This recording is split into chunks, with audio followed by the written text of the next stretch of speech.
Assalamualaikum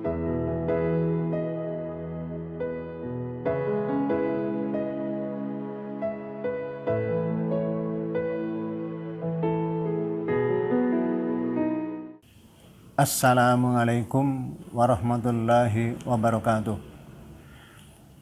Para pemirsa yang berbahagia, pada pertemuan yang lalu sudah kami sampaikan bahwa Allah adalah pencipta semua makhluk dan juga pemelihara. Di antara wujud pemeliharaannya itu adalah dia mengatur semua makhluknya ini sepanjang zaman. Ya, sepanjang zaman artinya apa? Sejak dia menciptakan sampai sekarang dia terus mengatur, tidak pernah berhenti. Nah, di antara pengaturannya pada pertemuan yang lalu sudah sampaikan bahwa Allah mengatur makhluk hidup ini dengan cara memberikan energi sebagai salah satu sunatullah, ya, aturan Allah yang berlaku pada semua makhluk ini. Bahwa semua makhluk adalah pembawa energi, iya. Jadi makhluk matahari, bulan, ya, bumi, tumbuh-tumbuhan, manusia, itu semua membawa energi ini. Hanya saja yang perlu kita ketahui, energi ini ada sunatullahnya, ada kausalitasnya, bagaimana energi itu pindah dari satu makhluk ke makhluk yang lain yang membutuhkan. Kita termasuk manusia, kita termasuk makhluk yang membutuhkannya ini. Oleh karena itu kita perlu mempelajari sedikit tentang energi ini.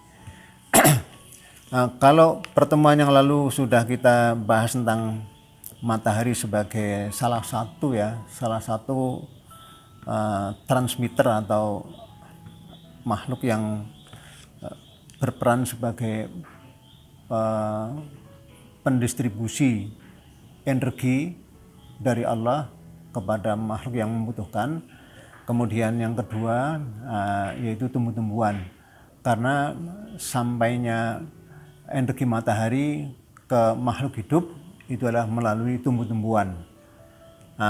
Oleh karena itu bagaimana keterlibatan Allah dalam hal pengaturan tumbuh-tumbuhan ini? Allah sebutkan dalam Al-Quran, A'udzubillahi minasyaitonirrajim, Bismillahirrahmanirrahim, dalam surat Ibrahim ayat 32. Allahul ladzi khalaqas samawati wal arda wa anzala minas sama'i ma'an fa akhraja bihi minas thamarati rizqan lakum wa sakhkhara lakumul fulka litajriya fil bahri bi amrihi wa sakhkhara lakumul anhar. Dalam bahasa kita kurang lebihnya, Allah lah yang menciptakan semua langit dan bumi, dan dia pula yang menurunkan air dari langit. Dengan air itu Allah keluarkan berbagai macam buah-buahan sebagai rezeki buat kalian. Dan Allah tundukkan buat kalian perahu berlayar di laut dengan perintahnya. Dan dia tundukkan pula buat kalian sungai-sungai. Jadi di surat Ibrahim ayat 32 ini kita diberitahu ada hubungan antara Allah dan air yang diturunkan. Bumi langit itu juga ada kaitannya ini.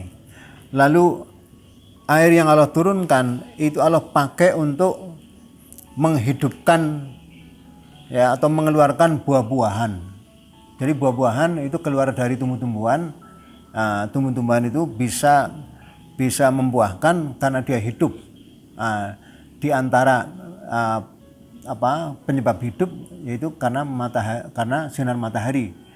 Kalau orang menanam tumbuh-tumbuhan tidak kena sinar matahari dan tidak ada energi yang mengganti sinar matahari, tentu dia akan mati ini.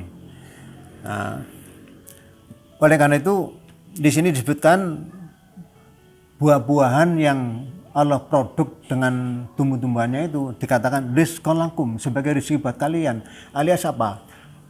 Buah-buahan itu adalah sebagai salah satu alat pendistribusi energi.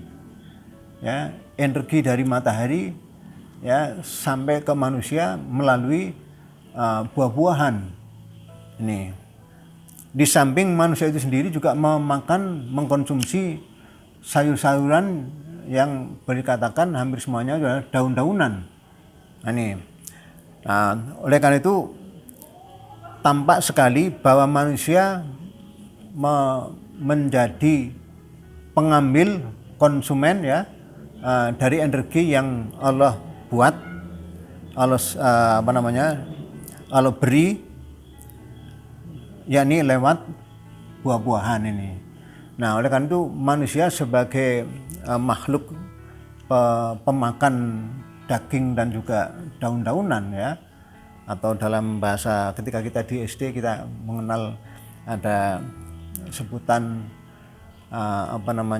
makhluk, 3 macam makhluk ya, yaitu herbivora ya, makhluk pemakan daunan, ada karnivora, makhluk pemakan daging, ada omnivora, yaitu makhluk yang mengkonsumsi daun-daunan dan daging seperti manusia ini.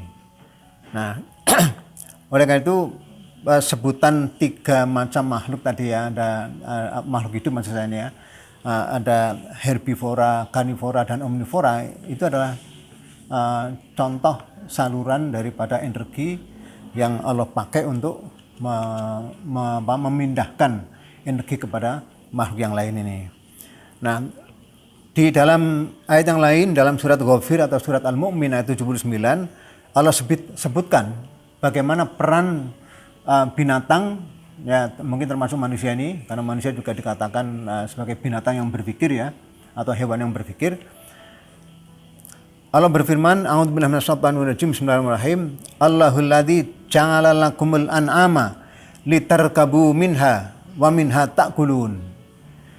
Allah lah yang menjadikan buat kalian binatang untuk kalian naiki dan juga untuk kalian makan. Jadi ada sebagian binatang yang memang untuk dinaiki, seperti unta ya, itu bisa mengangkut barang-barang yang tidak mungkin kita bawa kecuali dengan unta itu. Nah, sementara banyak juga hewan-hewan yang kita makan ya. Jadi hewan-hewan yang seperti ayam, lalu sapi, kerbau ya, dan lain-lain, ini Allah sediakan untuk manusia juga untuk kita makan ini. Jadi hewan itu pembawa energi kepada manusia ini. Jadi dari Allah ke matahari, dari matahari ke tumbuh-tumbuhan, lalu tumbuh-tumbuhan membuahkan buah-buahan, buah-buahan dimakan oleh manusia, juga mungkin oleh hewan, ya. Nanti oleh manusia juga akan dibawa, dipindah ke makhluk yang lain, ya. Sehingga semua makhluk menjadi alat untuk memindahkan energi Allah dari satu makhluk ke makhluk yang lain yang membutuhkannya ini. Nah, dari ayat 79 surat Ghafir ini jelas sekali bahwa manusia sebagai pemakan daging itu ada sisi persamaannya dengan karnivora. Jadi omnivora, manusia sebagai pemakan tumbuh-tumbuhan, daun-daunan dan daging, itu ada persamaannya dengan makhluk hidup yang hanya mengkonsumsi daging. Misalnya harimau ya, itu termasuk makhluk yang tidak mau makan daun-daunan, tapi makanannya adalah daging. Kucing itu termasuk ya. Ya, walaupun dia lapar ya, kalau dikasih sayur kangkung, dia tidak akan pernah mau untuk memakannya ini karena bukan makanannya ini. Ya. Dari 2 ayat ya, yaitu ayat Ibrahim, surat Ibrahim ayat 32 dan surat Ghafir atau surat Al-Mu'min ayat 79, kita bisa mengetahui bahwa buah-buahan ya dan binatang adalah sebagai alat pentransfer energi dari satu makhluk ke makhluk yang lain, utamanya dari matahari ke manusia atau binatang ini. Nah, lalu pada surat Ibrahim ayat 32 juga di situ disebutkan ada sebutan Allah tundukkan buat kalian perahu supaya berlayar di laut dengan perintahnya. Nah, yang namanya laut kan air. Jadi air juga mengandung energi, ya, sehingga bisa membuat perahu itu bisa berlayar nih. Nah, air itu juga salah satu makhluk yang menyalurkan energi sesuai dengan yang dibutuhkan oleh makhluk, ya, makhluk yang lain ini. Nah, lalu pada ayat yang lain di dalam surat An-Nur, ya, ayat 38 Allah sebutkan A'udzubillahi minasyaitonir rajim liyajziyahumullahu ahsana ma amilu wa yaziduhum min fadlihi wallahu yarzuqu may yasha'u bighairi hisab. Supaya Allah membalas mereka dengan balasan yang lebih baik daripada amalan yang mereka, dan Allah menambah mereka akan karunia-Nya. Allah memberi rezeki kepada siapa yang Dia kehendaki tanpa hisab, tanpa hitungan ini. Nah, di sini juga ada hubungan antara Allah, perbuatan kita, perbuatan yang dilakukan oleh manusia dengan balasan-balasannya ini. Jadi amalan yang dikerjakan orang itu juga bisa mentransfer energi dari satu tempat ke tempat yang lain, dari satu makhluk ke makhluk yang lain ini, sehingga lalu ada mendatangkan balasan, ya. Balasan itu juga hadir ada sebabnya, ya, karena kausalitas kalau dalam pembahasan yang lain itu juga dikatakan sebagai kemampuan untuk mengubah. Jadi kalau sesuatu berubah itu karena ada sebab. Nah, sebab itu adalah tidak lain adalah peran daripada energi, ya. Tanpa ada peran dari energi tidak akan bisa lalu terjadi perubahan ini. Nah, oleh karena itu yang namanya energi itu betul-betul ada di semua makhluk, ya. Bahkan kalau orang mati sekalipun, ya, orang mati itu energinya tidak hilang, ya, energinya hanya pindah aja menjadi makhluk yang lain ini.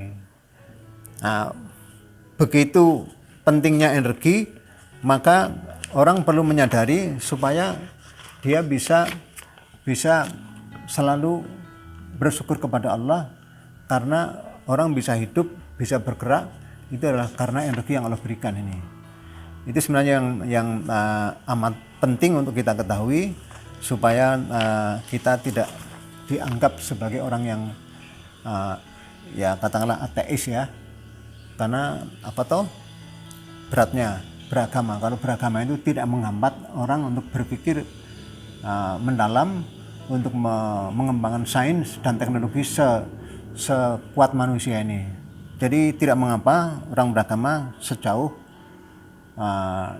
tidak pernah menghambat keinginan manusia untuk maju ini. Saya kira itu, kurang lebihnya mohon maaf. Akhirul kalam, wassalamualaikum warahmatullahi wabarakatuh.